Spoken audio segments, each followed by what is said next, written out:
Hello guys. So today we'll be talking with a new topic that is reproduction in organisms. तो जैसा कि हम सभी लोग जानते हैं कि जितने भी ऑर्गेनिज्म हैं वो सब एक सर्टेन पीरियड ऑफ टाइम तक ही ज़िंदा रहते हैं, मतलब कोई भी इमॉर्टल नहीं होता। सब लोग जो हैं, अगर कोई एक बार आता है तो वो मरता ही है कभी ना कभी तो। ठीक है, बस वो डिफ़र कर जाता है टाइम कि कुछ लोग जो होते हैं, जो कुछ ऑर्गेनिज्म जो होते हैं वो जल्दी मर जाते हैं, कुछ जो होते हैं वो बहुत बाद में मरते हैं। तो इसी तरीके से ये जो टाइम पीरियड जो होता है ना, जो बर्थ से शुरू होता है और आपकी डेथ तक जाता है, ये जो टाइम पीरियड है, this is known as life span. Life span मतलब आपने अपने बर्थ से लेकर डेथ में जितना टाइम आपने जिया, that is known as life span. तो ये आपका लाइफ स्पैन हो गया। ठीक है, अब ये जो होता है ये लाइफ स्पैन, जैसे कि अभी मैंने बोला कि कुछ लोग का कम भी हो सकता है, ये बहुत शॉर्ट भी हो सकता है। ठीक है ना, मतलब कुछ दिन भी हो सकता है। अगर मैं कुछ दिन की बात करूँ तो है ना, बहुत से ऑर्गेनिजम्स ऐसे हैं जो बहुत जो और जो कुछ दिन के लिए ज़िंदा रहते हैं। इनफैक्ट अपने जो आरबीसीज वगैरह जो हैं, जो डब्ल्यूबीसी जो प्लेटलेट्स हैं, वो भी बहुत ज़्यादा दिन तक ज़िंदा नहीं रहते।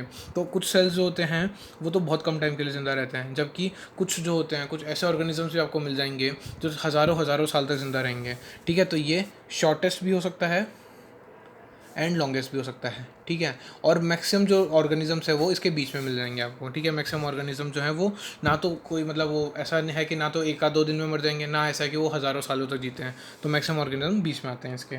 ठीक है, अब अगर मैं बात करूँ फॉर एग्जांपल, हाँ, इसमें सबसे इंपॉर्टेंट चीज़ सबसे पहले तो मैं बताऊँ कि मान लीजिए कि है ना, अगर अपन लोग ऐसे सोचते हैं कि दो ऑर्गेनिज्म है जिनकी साइज़ ऑलमोस्ट सेम है तो वो लोग सेम टाइम तक जिएंगे, तो वो गलत है। फॉर एग्जांपल मान लीजिए एक दो बर्ड्स लेते हैं, क्रो और एक पैरट। ठीक है, अब इनकी साइज़ ऑलमोस्ट सेम है। आपने क्रो भी देखा है, आपने पैरट भी देखा है। ठीक है, ये इनकी साइज़ आप में ज़्यादा डिफरेंस दिखे नहीं, लेकिन इनकी जो एज है उसमें बहुत डिफरेंस है। वो कैसे?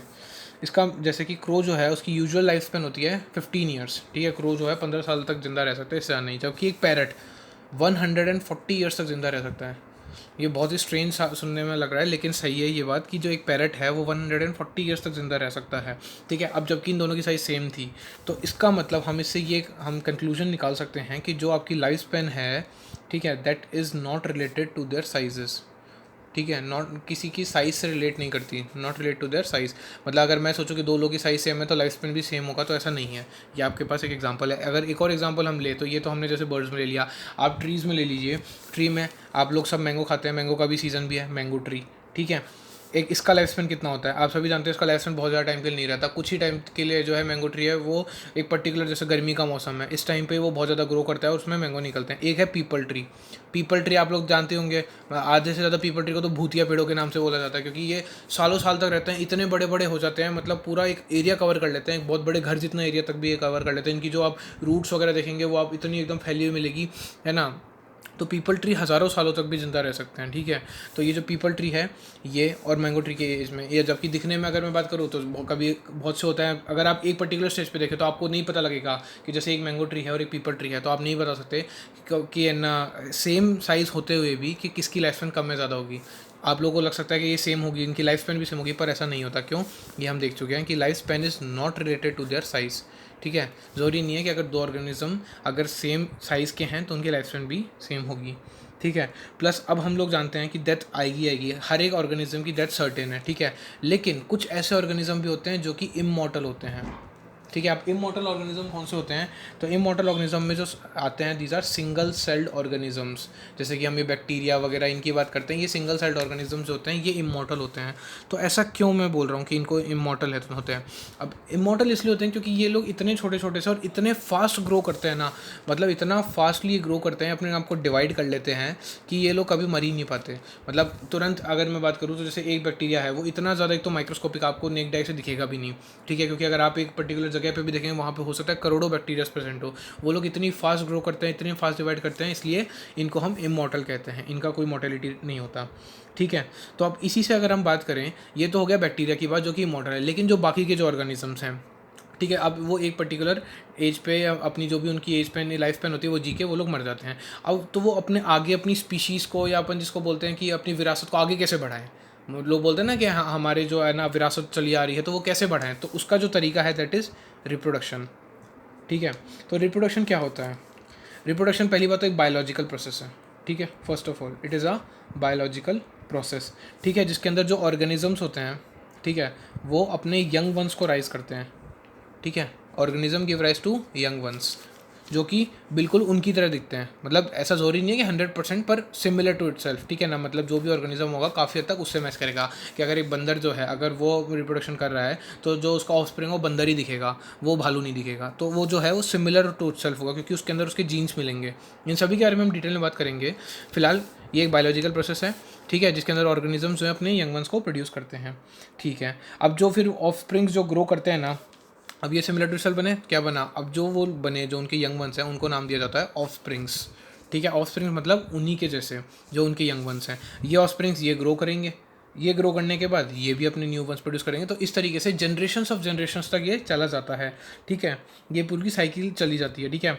अब ये जो रिप्रोडक्शन है क्यों इंपॉर्टेंट है, मतलब ये रिप्रोडक्शन अभी हमने बात जैसे की थी, ये इसलिए इंपॉर्टेंट है ताकि जो भी एक पर्टिकुलर स्पीशीज़ है वो कंटिन्यू चलती रहे जनरेशन्स तक, है ना। एकदम जैसे हम बोलते हैं कि हमारे दादा परदादा के ज़माने से चला आ रहा है करके, है ना, कि परदादा उनके फिर उनके बेटे, दादा हमारे, फिर दादा के पापा, फिर तुम, फिर इस तरीके से जो है तो एक स्पीशीज़ कंटिन्यू होती जा रही है। वो स्पीशीज़ एग्जिस्ट ना हो पाए, वो आगे चलती जाए, वो आगे कंटिन्यू हो जाए, इसलिए रिप्रोडक्शन इंपॉर्टेंट है, ठीक है। अब जैसे कि मैं बात करूँ तो ये एक तरीके से साइकिल हो गई, क्या बर्थ हुआ, ठीक है, ग्रोथ की, रिप्रोडक्शन किया एंड लास्ट में डेथ हो गई, ठीक है। लेकिन स्पीशीज़ ख़त्म नहीं हुई, क्यों, क्योंकि ग्रोथ के साथ साथ रिप्रोडक्शन भी हुआ जिससे वो स्पीशीज़ आगे कंटिन्यू हो गई। ये तो हो गई बेसिक बात। अब रिप्रोडक्शन आप सभी जानते हैं दो तरह का होता है, एक तो एसेक्सुअल रिप्रोडक्शन होता है एंड दैट इज़ दूसरा सेक्सुअल रिप्रोडक्शन होता है, ठीक है ना। अब ये हमने किस बेसिस पे किया, हमने जो डिवाइड किया, ये इंपॉर्टेंट ये है कि ये डिवाइड किस बेसिस पे किया। डिवाइड इस बेसिस पे किया कि या तो ये जो रिप्रोडक्शन हो रहा है, ठीक है, इसमें या तो एक ऑर्गेनिज्म पार्टिसिपेट कर रहा है, ठीक है, या फिर दो ऑर्गेनिज्म पार्टिसिपेट कर रहे हैं। इंपॉर्टेंट ये है क्योंकि अगर एक ऑर्गेनिज्म पार्टिसिपेट कर रहा है तो ये सेक्सुअल रिप्रोडक्शन, आप सभी जानते हैं सेक्सुअल रिप्रोडक्शन में एक ही ऑर्गेनिज्म की रिक्वायरमेंट होती है। जो सेक्सुअल रिप्रोडक्शन है उसमें दो ऑर्गेनिज्म की अलग अलग जो है ना सेक्स के, एक मेल एक फीमेल होना चाहिए, ठीक है। तो सेक्सुअल रिप्रोडक्शन में दो ऑर्गेनिज्म, तो उसके बेसिस पे कि एक ऑर्गेनिज्म की रिक्वायरमेंट है या दो, ठीक है, उसके बेसिस पे हमने रिप्रोडक्शन को दो पार्ट में डिवाइड किया है, ठीक है। अब अगर मैं बात करूँ तो जो रिप्रोडक्शन है, ठीक है, जो हो रहा है अब वो है ना डिपेंड करता है, कई फैक्टर्स पे डिपेंड करता है, ठीक है ना। अब किस फैक्टर्स पे डिपेंड करता है, जैसे कि हैबिटेट, ऑर्गेनिज्म किस हैबिटेट में रह रहा है, क्योंकि बहुत सारे ऐसे ऑर्गेनिजम्स हैं जो कि है ना, मतलब अगर है ना टेम्परेचर के अकॉर्डिंग है ना रिप्रोड्यूस करते हैं, कि अगर टेम्परेचर ज़्यादा है तो वो रिप्रोड्यूस करेंगे, जो है ना जैसे स्नेक वगैरह हो गया, स्नेक जो हो गया वो अपने अंडे तभी देता है जब जो टेम्परेचर ज़्यादा है। जैसे लिजार्ड हो गई, वो भी टेम्परेचर के बेसिस पे देती है। तो ऐसे कई सारे ऑर्गेनिजम्स हैं जो अपने उनका हैबिटेट डिपेंड करता है वो कहाँ रह रहे हैं, किस टेम्परेचर में रह रहे हैं, वहाँ पे रेनफॉल कितनी है, या जो वहाँ का सराउंडिंग जो ग्राउंड वगैरह है वो कैसा है, डिजर्ट पे है या, तो उसके बेसिस पे हैबिटेट बहुत इंपॉर्टेंट फैक्टर प्ले करता है। दूसरा जो है ना इंटरनल फिजियोलॉजी, ठीक है, ऑर्गेनिज्म की इंटरनल फिजियोलॉजी, कि भाई वो उसकी बॉडी कॉम्प्लेक्स है नहीं है, सेल्स यूनिसेलुलर है कि मल्टी सेलुलर है, तो उस पर डिपेंड करता है कि वो जो इंटरनल फिजियोलॉजी कैसी है, तो इसके बेसिस पे और है ना रिप्रोडक्शन होगा, ठीक है। ये हो गई। अब सबसे पहले अगर हम बात करें तो हम बात करेंगे ए सेक्शुअल रिप्रोडक्शन की, ठीक है। अब ए सेक्शुअल रिप्रोडक्शन में क्या है, ठीक है, ए सेक्शुअल रिप्रोडक्शन में हमने सबसे पहले क्या बोला, जो की फीचर है दैट इज़ सिंगल पेरेंट का इन्वॉल्वमेंट होता है, यहाँ पे एक ही पेरेंट का इन्वॉल्वमेंट होता है, ठीक है, जो कि क्या प्रोड्यूस करता है, ऑफस्प्रिंग। ये क्या प्रोड्यूस करता है, ऑफस्प्रिंग, ठीक है। अब इसी ये आगे फॉरवर्ड कंटिन्यू करने से पहले मैं आप लोगों को एक चीज़ क्लियर करना चाहूँगा, ठीक है। हमने जैसे कि बोला सेक्सुअल रिप्रोडक्शन और ए सेक्सुअल रिप्रोडक्शन, ठीक है, तो हमने इसमें बोल दिया कि इसमें एक पेरेंट इन्वॉल्व होता है और इसमें दो पेरेंट इन्वॉल्व होते हैं, लेकिन एक चीज़ और आती है साथ में, दैट इज़ गैमेट फॉर्मेशन, ठीक है। अब ये गैमेट क्या है, ठीक है, गैमेट ऐसा होता है, आप ये कह सकते हैं कि ये एक तरीके का सेल होता है, ठीक है। जैसे कि अब हम बोलते हैं मेल गैमेट, फिर आप सभी ने सुना होगा सेक्सुअल रिप्रोडक्शन जब होता है तो उसमें बोलते हैं एक मेल गैमेट आता है, एक फीमेल गैमेट आता है, वो लोग, ठीक है। जैसे यहाँ से मेल गैमेट आया, ठीक है, यहाँ से क्या आया, फीमेल गैमेट आया, ये दोनों अब जब मर्ज कर जाएंगे अल्टीमेटली रिप्रोडक्शन होगा तो क्या बनेगा, एक जाइगोट बनेगा। ऐसा आप लोगों ने सुना होगा, 10th क्लास वगैरह में आप लोगों ने पढ़ा होगा, ठीक है। तो ये जो गैमेट्स होते हैं ये एक तरीके के सेल्स होते हैं जो कि रिप्रोडक्शन में हेल्प करते हैं, ठीक है। और ये मतलब ये अल्टीमेटली इन्हीं का यहाँ पे रिप्रोडक्शन होता है, और जो नया बनता है सेल दैट इज़ ना ऑफस्प्रिंग। यहाँ पे जो जाइगोट हो गया वो एक तरीके से यहाँ पे आप ऑफस्प्रिंग कह सकते हो, ठीक है। तो ये जो है वो सेल्स जो कि यूज़ होते हैं रिप्रोडक्शन के अंदर। अब नॉर्मली ये हम किस में देखने को मिलते हैं, सेक्सुअल रिप्रोडक्शन में, क्योंकि दो यहाँ पे गैमेट्स इन्वॉल्व होते हैं। लेकिन कभी कभार ए सेक्सुअल रिप्रोडक्शन के अंदर भी गैमेट फॉर्मेशन हो सकता है, ये ज़रूरी नहीं है, कभी कभी हो सकता है, ठीक है। तो मैंने क्या बोला, मैंने बोला कि जो ए सेक्सुअल रिप्रोडक्शन है उसमें विद और विदाउट गैमेट फॉर्मेशन, या तो विदाउट या फिर with gamete formation, gamete formation हो भी सकता है और नहीं भी हो सकता, ये डिपेंड करता है। ठीक है, अब हम कंटिन्यू करेंगे। हमने बात की थी एसेक्सुअल रिप्रोडक्शन सिंगल पेरेंट की वजह से होता है, वो ऑफस्प्रिंग प्रोड्यूस करता है। अब जो ऑफस्प्रिंग यहाँ पे बनेगा एसेक्सुअल रिप्रोडक्शन में, जो ऑफस्प्रिंग बनता है वो आइडेंटिकल होता है। किससे? ये पहली बात तो जितने भी ऑफस्प्रिंग बनते हैं नॉर्मली, अगर 2 बने या जितने बने, वो एक दूसरे से आइडेंटिकल होंगे। पहली बात तो identical to one another and to its parent and to their parent. ठीक है, अपने जो पेरेंट है उनसे उनसे पूरी तरीके से मैच करेंगे। अब ये मैच किस तरीके से करेंगे? एक तो मॉर्फोलॉजिकली, दिखने में सेम होंगे, प्लस जेनेटिकली। ठीक है, एक तो मॉर्फोलॉजिकली हो गया और जेनेटिकली हो गया, तो ये दोनों तरीके से बिल्कुल एग्जैक्ट कॉपी बनेगी। ठीक है, तो अब ये अगर जो मॉर्फोलॉजिकली प्लस जेनेटिकली सिमिलर होते हैं ना, इनको मिला के क्या बोला जाता है, इसलिए इनको एक टर्म दी जाती है, दीज आर क्लोन्स। जो ऑफस्प्रिंग बनते हैं वो अपने पेरेंट्स के बिल्कुल क्लोन होते हैं। ठीक है, क्लोन्स बोला जाता है क्यों? क्योंकि वो मॉर्फोलॉजिकली भी सिमिलर होता है, बाहर से दिखने में भी, और अंदर से जो जीन्स के बेसिस पर भी वो बिल्कुल सिमिलर होते हैं। ठीक है, अब आप लोग भी जानते हैं जो एसेक्सुअल रिप्रोडक्शन होता है ज़्यादातर किस में देखने को मिलेगा? जो आपके सिंगल सेल्ड ऑर्गेनिजम्स हैं या जो लोअर प्लांट्स हैं, क्योंकि हायर प्लांट्स तो सेक्सुअल रिप्रोडक्शन कर सकते हैं पर lower plants asexual reproduction show करते हैं। ठीक है, अभी हम बात करेंगे, जैसे कि मैं बताऊं तो जैसे प्रोटिस्टेंट्स हो गया, आप लोगों ने पढ़ा होगा। ठीक है ना, आप लोगों ने ना 11वीं क्लास में देखा होगा, प्रोटिस्टा वगैरह आपने पढ़ा होगा, मोनेरा पढ़ा होगा। ये सब के अंदर क्या होता है?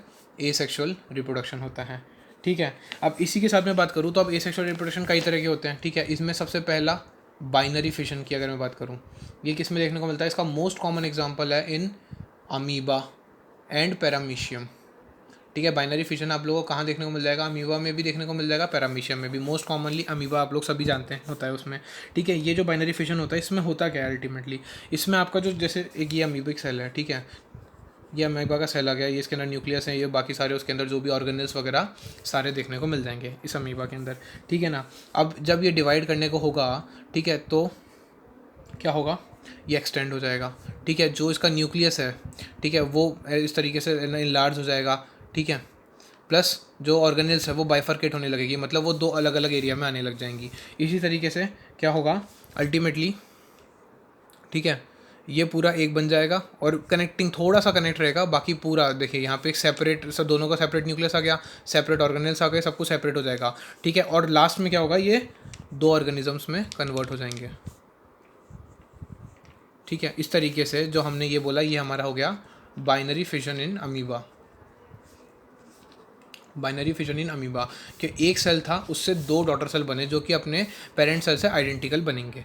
ठीक है, इसमें क्या देखा? सबसे पहले जो है न्यूक्लियस जो है वो यहाँ पे एलोंगेट होने लगता है और 2 में बाइफर्केट होने लगता है। जो भी अदर सेलुलर कंटेंट जो भी होते हैं, जो भी साइटोप्लाज्म होता है, वो आधे आधे डिवाइड होने लग जाता है और लास्ट में दोनों अलग अलग हो जाते हैं। तो इसमें क्या करेगा? सेल डिवाइड हो जाएगा 2 हाफ्स में। ये जो सेल डिवाइड हुआ 2 हाफ में डिवाइड हो गया अल्टीमेटली।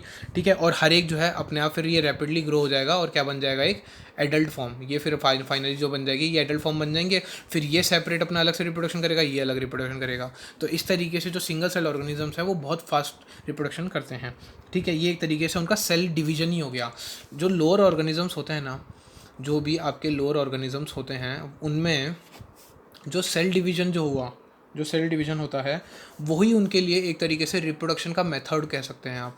ठीक है, सेल डिवीजन ही उनका रिप्रोडक्शन हो गया क्योंकि ये सेल डिवीजन ही हो रहा है, 1 से 2 में डिवाइड हो रहे हैं और वही यहाँ पे इनके लिए रिप्रोडक्शन कहा जा सकता है। ठीक है, ये एक चीज़ हो गई। इसके साथ जैसे बाइनरी फिश हमने बोला, इस तरीके से मैं बात कर सकता हूँ ईस्ट में। आप सभी ने सुना होगा ईस्ट में क्या होती है? बडिंग होती है। ठीक है, ईस्ट में बडिंग होती है कैसे? जैसे मान लीजिए ये एक ईस्ट सेल है, ठीक है, ये इसका न्यूक्लियस हो गया, बाकी सारे इसमें ऑर्गेनल्स वगैरह प्रेजेंट हो गई। अब क्या हुआ? ठीक है, यहाँ पे ये देखिए ये एक बर्ड यहाँ पे डेवलप हो गया अलग से। ठीक है, लेकिन अभी ये इसी से जो पेरेंट सेल है उसी से सराउंडेड है। ठीक है, इसमें थोड़ा थोड़ा कंटेंट जमा होगा साइटोप्लाज्म का। फिर धीरे धीरे क्या हो रहा है यहाँ पे? ये इससे अभी भी अटैच है। यहाँ ये इसमें न्यूक्लियस आ गया, इसका अलग, पहले पेरेंट का न्यूक्लियस अलग से, ये बर्ड आ गया। ठीक है, इसके अंदर पूरा अलग से मैकेनिज्म आ गया, इसकी जो भी मशीनरी है, जो भी साइटोप्लाज्म में न्यूक्लियस है वो सब आ गया। और फिर ये अपने पेरेंट सेल से जब ये ग्रो कर जाएगा तो ये सेपरेट हो जाएगा। ठीक है, ये ईस्ट था। ठीक है, ये एज इट इज़ रहा। इसी तरीके से फिर ये आगे जाके ग्रो करेगा और ये फिर अपने और ऑफस्प्रिंग में कन्वर्ट कर देगा। तो ये मेथड है किसमें? ईस्ट में बडिंग होती है। इसमें देखने वाली बात यह है, जो बाइनरी फिशन अमीबा में हुआ था उसमें जो दोनों बने थे वो इक्वल बने थे। इसमें जो बनते हैं ईस्ट में वो अनइक्वल डिवीजन होता है यहाँ पे। ठीक है, आप भी देख सकते हैं यहाँ पे जो पेरेंट सेल था इतना बड़ा था, जबकि जो आपका जो ऑफस्प्रिंग बना वो छोटा सा बना। तो यहाँ पे कैसा डिवीजन होता है? अनइक्वल डिवीजन देखने को मिलता है। और कैसे स्मॉल बर्ड्स प्रोड्यूस होते हैं। ठीक है, स्मॉल बर्ड्स आर प्रोड्यूस्ड। ठीक है। अब इनिशियली हमने देखा कि ये अटैच होते हैं पेरेंट से और बाद में जाके ये सेपरेट हो जाते हैं, ठीक है, ये हमने देख लिया। इसके अलावा अगर मैं बात करूँ तो आप लोगों ने वही 11th में पढ़ा होगा कि मेंबर, जैसे किंगडम फंगाई आपने पढ़ा होगा, ठीक है, किंगडम फंगाई हो गया, प्लस कुछ सिंपल प्लांट्स आप लोगों ने, जैसे सबसे पहले प्लांट्स में सबसे जो प्रिमिटिव प्लांट्स हैं उनमें कौन से पढ़े थे, एल्गा, आप लोगों ने एल्गे पढ़े होंगे, ठीक है, वो सब हो गए। इनके अंदर एक स्पेसिफिक स्ट्रक्चर होता है ए सेक्शुअल, ये लोग सामने पहली बात तो मैं बता दूं कि ये सब क्या करते हैं, ए सेक्शुअल रिप्रोडक्शन करते हैं, क्योंकि ये प्रिमिटिव प्लांट्स है, प्लस किंगडम फंगाई ये जो है ये प्रिमिटिव ऑर्गेनिजम्स हैं, ठीक है, इतने कॉम्प्लेक्स नहीं है। इनमें क्या होता है, एक ए सेक्शुअल रिप्रोडक्टिव स्ट्रक्चर्स प्रेजेंट होते हैं, ठीक है, एक स्पेसिफिक स्ट्रक्चर प्रेजेंट होता है। स्ट्रक्चर का नाम क्या है, जू स्पोर्स बोलते हैं। ये जो जू स्पोर्स होते हैं ना, ये ए सेक्शुअल स्ट्रक्चर होता है, ये इसके थ्रू होता है रिप्रोडक्शन। कैसे, मान लीजिए जैसे क्लेमाइडोमोनास की मैं बात करूँ, ठीक है, ये एक तरीके का एल्गा है, ठीक है, क्लेमाइडोमोनास आप लोगों ने पढ़ा होगा। बाकी ये जो डायग्राम्स के लिए आप लोग अपनी एनसीईआरटी रेफर कीजिए, उसमें सारे ऑर्गेनिजम्स के बहुत अच्छे डायग्राम्स दे रखे हैं, कलरफुल, उसमें बता रखा है किस तरीके से डिवीजन होता है। फिर भी मैं आप लोग को एक बता दूं, ठीक है, जैसे मान लीजिए ये इसके क्या है, जू स्पोर्ट्स हैं, ठीक है। अब ये जो जू स्पोर्ट्स हैं, पहली बात तो ये मोटाइल स्ट्रक्चर्स होते हैं, तो अब मोटाइल होंगे तो इनके अंदर फ्लैजेला होगी, ठीक है, ये बाहर निकल जाते हैं, ये इस तरीके से बाहर निकल जाते हैं और ये अल्टीमेटली एसेक्सुअल रिप्रोडक्शन करते हैं, ठीक है। तो अब आप ये देखिए, ये जो जू स्पोर्ट्स हैं ये बाहर निकल जाएंगे इस तरीके से, फिर ये आगे जाके ग्रो करेंगे और फिर उनके अंदर और जू स्पोर्ट्स बनेंगे, तो इस तरीके से इनके अंदर डिवीजन चलता रहता है। तो ये हमने जैसे क्लेमाइडोमोनास का एग्जाम्पल लिया। इसी तरीके से जैसे कि अभी हमने ईस्ट में बडिंग बताई थी, इसी तरीके से बडिंग का एक और एग्जाम्पल किस में देखने को मिलेगा, हाइड्रा में। हाइड्रा में बडिंग का एग्जाम्पल देखने को मिल सकता है, ठीक है। अब जैसे मैंने यहाँ पे बोला, अब जैसे इसी के अलावा जैसे है ना पेनिसिलियम, पेनिसिलियम भी आप लोगों ने पढ़ा होगा फंगाई के अंदर पिछले साल, उसमें कोनिडिया स्ट्रक्चर्स होते हैं, ए सेक्सुअल स्ट्रक्चर्स होते हैं, उनके थ्रू रिप्रोडक्शन होता है। इसी तरीके से हाइड्रा का मैंने बोल ही दिया, हाइड्रा में किसके थ्रू होता है, बडिंग के थ्रू। स्पंज, आप लोगों ने पॉरीफेरा पढ़ा होगा, ठीक है, आप लोगों ने पॉरीफेरा पिछले साल पढ़ा होगा, उसमें स्पंजेस आए थे, ठीक है, उनमें गेम्यूल्स होते हैं, ए सेक्सुअल स्ट्रक्चर्स, जिनके थ्रू रिप्रोडक्शन होता है। तो इस तरीके से इन सभी ऑर्गेनिजम्स में स्पेसिफिक रिप्रोडक्टिव स्ट्रक्चर्स होते हैं जिनके थ्रू उनके अंदर रिप्रोडक्शन होता है, ठीक है। अब अगर मैं बात करूँ प्लांट्स की, ठीक है, नॉर्मली मैं प्लांट्स की बात करूँ तो क्या देखने को मिलेगा आपको, प्लांट्स में एसेक्सुअल रिप्रोडक्शन एक और तरीके से होता है, विच इज़ वेजिटेटिव प्रोपेगेशन, ठीक है, आप लोगों ने ज़रूर इसका नाम सुना होगा, वेजिटेटिव प्रोपेगेशन, जो आर्टिफिशियली जिसको अपन बोलते हैं ना, या ये तो आप आजकल आर्टिफिशियली काफ़ी यूज़ करने लग गए वेजिटेटिव प्रोपेगेशन को। इसका फ़ायदा क्या है, इसका फ़ायदा ये है कि इसके अंदर कोई भी प्लांट का पार्ट हो गया, जैसे रूट हो गई या स्टेम हो गई या लीव्स हो गई, उनके थ्रू आप पूरा का पूरा प्लांट वापस से ग्रो कर सकते हैं, ठीक है, पूरा प्लांट इससे ग्रो किया जा सकता है। तो इसलिए आजकल इस वेजिटेटिव प्रोपेगेशन ये नेचुरली होता था पहले, तो जब हमारे जो है ना फार्मर्स वगैरह ने देखा, ठीक है, उन सब ने ये ऑब्जर्व किया कि ये नेचुरल होता है, तो वो आर्टिफिशियली कल्टिवेट करने लग गए। उन्होंने क्या किया, जैसे कि अगर मैं बात करूँ आपके सामने, मैंने बोला ब्रायोफिलम, ब्रायोफिलम एक तरह का प्लांट होता है, ठीक है, उसकी जो लीव्स होती है ना, ठीक है, उसकी लीव्स को, ठीक है, अगर मान लीजिए मैंने सॉइल में गिरा डाल दिया, ठीक है, अब उसकी लीव्स पे क्या होता है, जो मार्जिन्स होता है, मार्जिन्स पे क्या डेवलप होने लग जाता है, एडवेंटिशियस बर्ड्स डेवलप होने लग जाते हैं, ठीक है, जिससे कि पूरा एक प्लांट डेवलप हो जाता है, ठीक है, इस तरीके से, ठीक है, यहाँ पे पूरा का पूरा धीरे धीरे प्लांट डेवलप होने लग जाता है। तो यहाँ पे ब्रायोफिलम की लीव्स पे, तो ये आ गया ब्रायोफाइलम, ठीक है। इसी तरीके से आप लोगों ने पोटैटो ट्यूबर्स का नाम सुना होगा, पोटैटो ट्यूबर्स, पोटैटो आप लोगों ने कभी भी आलू देखा हो तो आलू पे जो है डॉट डॉट आई जैसे कुछ दिखते हैं, उनमें से भी अगर उसको हम सॉइल में कर दें, हम सॉइल में उसको लगा दें, उगा दें, तो उससे क्या होगा, वो जो है आइस, वो अल्टीमेटली क्या फॉर्म करेंगे, ट्यूबर्स बना देंगे, ठीक है, मतलब कि उसमें से वो जो आइज़ है उनमें से स्मॉल स्मॉल प्लांट्स डेवलप होंगे, ठीक है, स्मॉल प्लांट डेवलप होंगे जो कि अल्टीमेटली ग्रो करेंगे, ठीक है। इस तरीके से आप एक पोटैटो से, जो पहले जो उगा पोटैटो, उससे आप और प्लांट्स उगा सकते हैं। तो ये एक तरीके से वेजिटेटिव प्रोपेगेशन, इसका नाम वेजिटेटिव इससे रखा है क्योंकि हम वेजिटेटिव पार्ट्स यूज़ कर रहे हैं प्लांट के, जैसे कि हमने बोला रूट, स्टेम, लीव्स, इसमें हम फ्लावर यूज़ नहीं कर रहे, because flower is the reproductive part of the plant. इसके अलावा वेजिटेटिव रिप्रोडक्शन हम और कैसे करते हैं, राइजोम, यह हम जिंजर में करते हैं। इनमें होता क्या है, जो स्टेम होती है, इन लोगों की जो भी स्टेम होती है, जैसे हम ट्यूबर की बात करें, राइजोम की बात करें, और होते हैं जैसे रनर हो गया, ठीक है, राइजोम हो गया, ठीक है, सकर हो गया, ये सब जो है ये टाइप्स हैं ऑफ दी वेजिटेटिव रिप्रोडक्शन। इन सभी के अंदर क्या होता है, जो उनकी स्टेम होती है, उन स्टेम पे नोड्स प्रेजेंट होते हैं, ठीक है, नोड्स प्रेजेंट होते हैं, नोड्स। अब जो उससे क्या होता है, उससे है ना जो है नए प्लांट्स, स्मॉल प्लांट्स इमर्ज होते हैं, ठीक है, उस नोड से स्मॉल प्लांट्स इमर्ज होते हैं, ठीक है। ये मैकेनिज्म है। जितने भी हम वेजिटेटिव रिप्रोडक्शन की बात करें उन सभी में इस तरीके से होता है, रनर हो गया, राइजोम हो गया, सकर हो गया, ऑफसेट हो गया, ठीक है। अब बल्ब, ऑनियन में भी आप लोगों ने देखा होगा, ऑनियन के अंदर बल्ब जो होता है ना वो ऊपर अलग से दिखता है, तो बल्ब शेप जो स्ट्रक्चर था उससे है ना पूरा का पूरा ऑनियन डेवलप हो सकता है, बल्ब देखने को मिलता है ऑनियन के अंदर।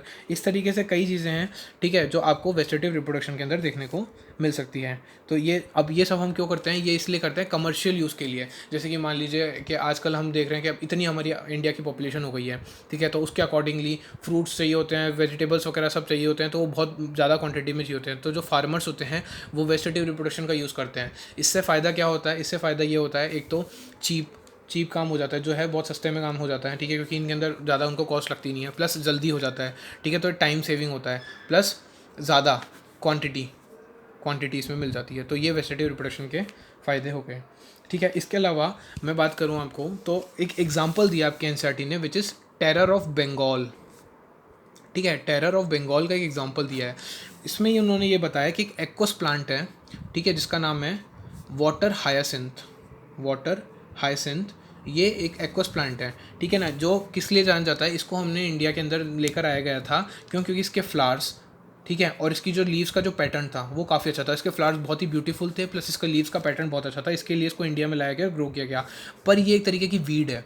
वीड जो है वो किसको बोलते हैं, वीड बोलते हैं जो भी अननेसेसरीली जो प्लांट जो ग्रो कर जाते हैं ना, जैसे कहीं पर भी अगर स्टैंडिंग वाटर हो रखा होता है ना, वहाँ पे ये ग्रो कर जाता है।